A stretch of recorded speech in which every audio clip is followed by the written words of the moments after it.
Selamat siang. Di sini saya akan mempresentasikan hasil praktikum saya mengenai penerapan hukum Newton kedua pada gaya gesek. Dalam percobaan ini terdapat 3 tujuan.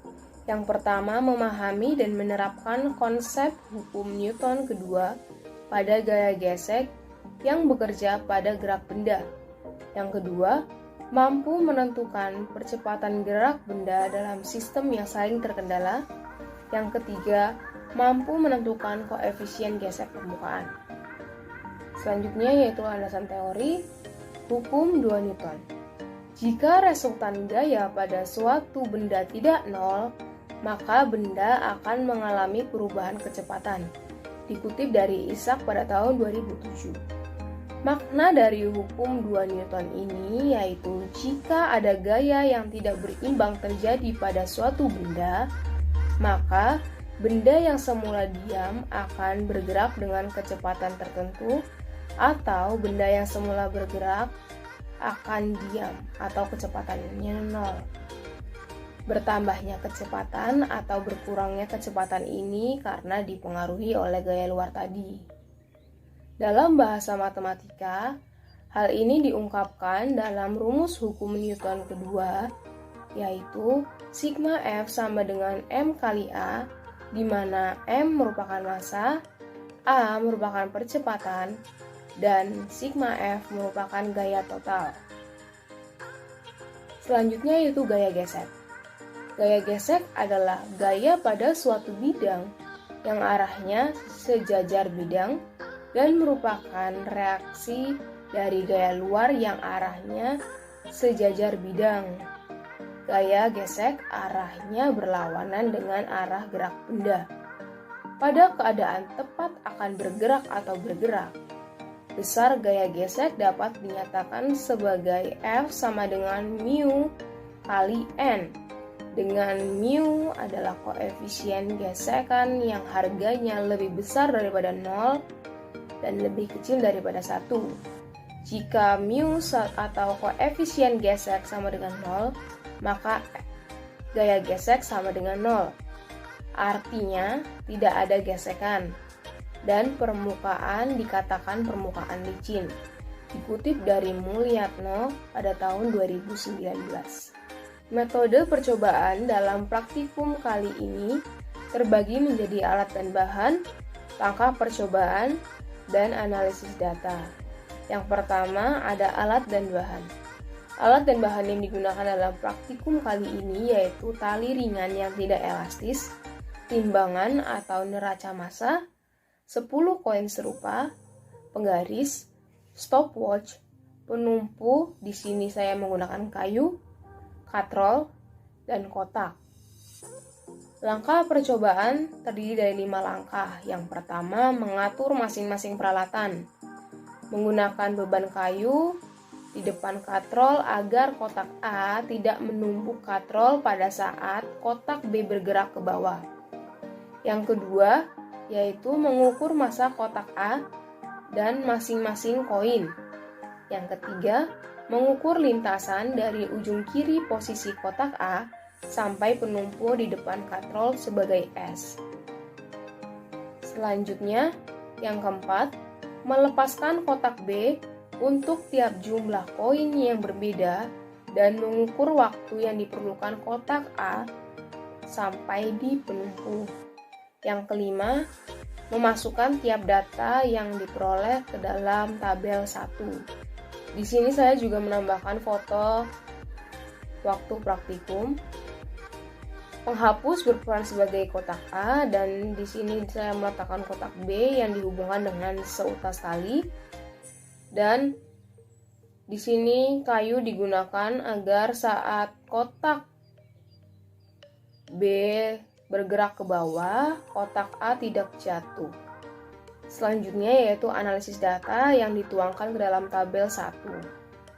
MB atau massa beban B diperoleh dari pengukuran menggunakan timbangan atau neraca massa.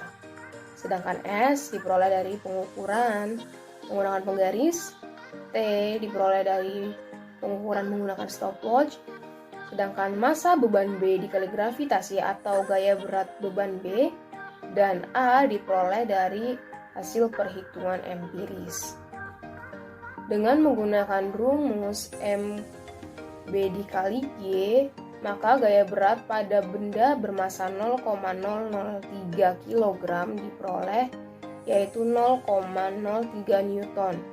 Dengan menggunakan persamaan, percepatan sama dengan 2 kali jarak dibagi waktu kuadrat dengan massa yang sama yaitu 0,003 kg diperoleh percepatan 1,02 meter per sekon kuadrat.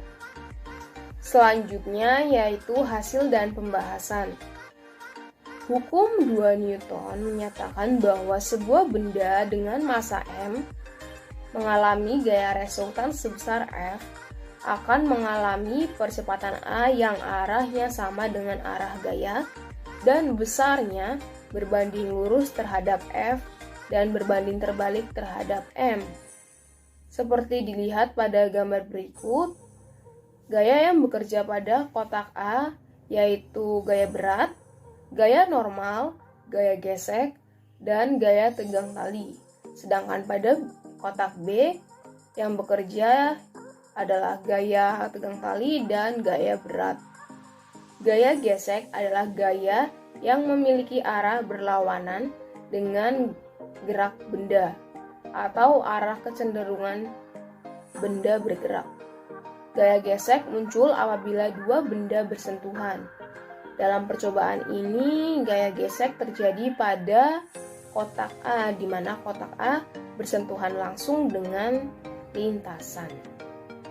Praktikum kali ini menggunakan variasi massa yang berbeda pada kotak B, yaitu 1 koin, 2 koin, 3 koin, 4 koin, 5 koin, dan 6 koin, yang massanya 0,003 kg, 0,006 kg, 0,009 kg, 0,012 kg, 0,015 kg, dan 0,018 kg dengan panjang lintasan yang sama yaitu 0,21 meter.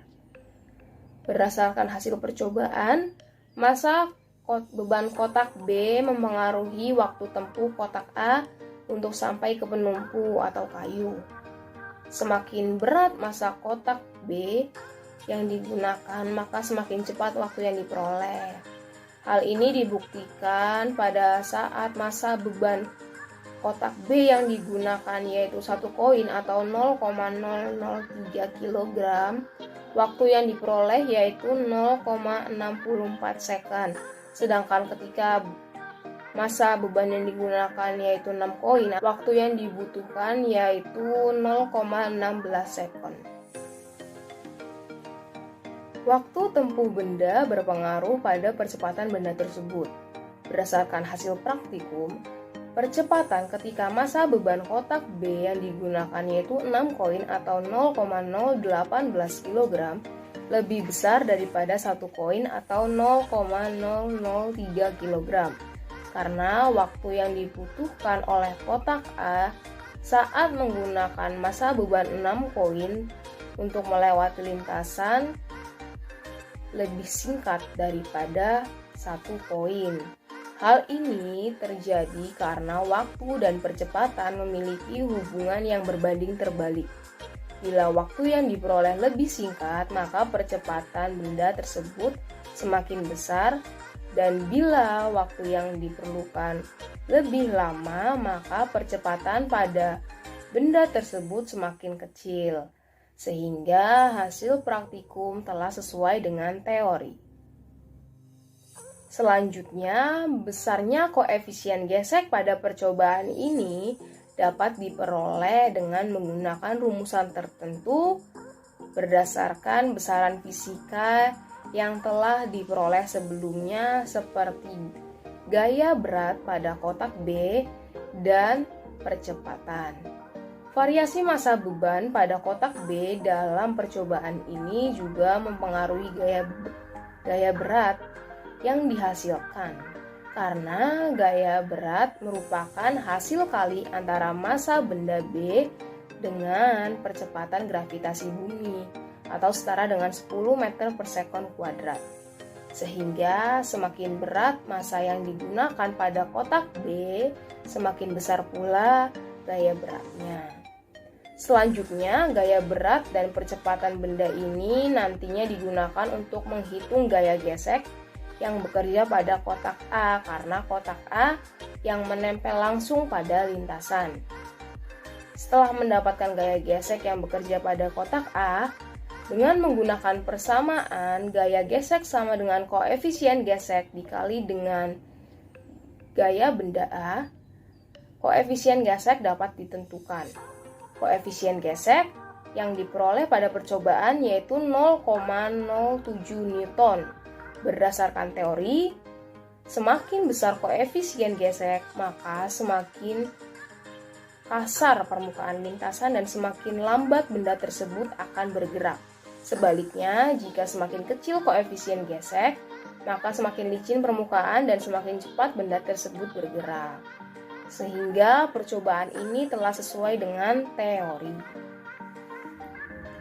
Berdasarkan analisis data dan pembahasan di atas, dapat kita ambil kesimpulan pada 3 poin berikut ini. Yang pertama, hukum 2 Newton menyatakan bahwa sebuah benda dengan massa M mengalami gaya resultan sebesar F akan mengalami percepatan A yang arahnya sama dengan arah gaya dan besarnya berbanding lurus terhadap F dan berbanding terbalik terhadap M.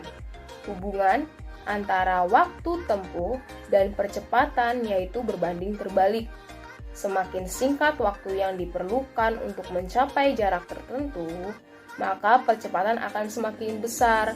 Begitu juga sebaliknya, semakin lama waktu yang diperlukan, maka percepatan semakin kecil.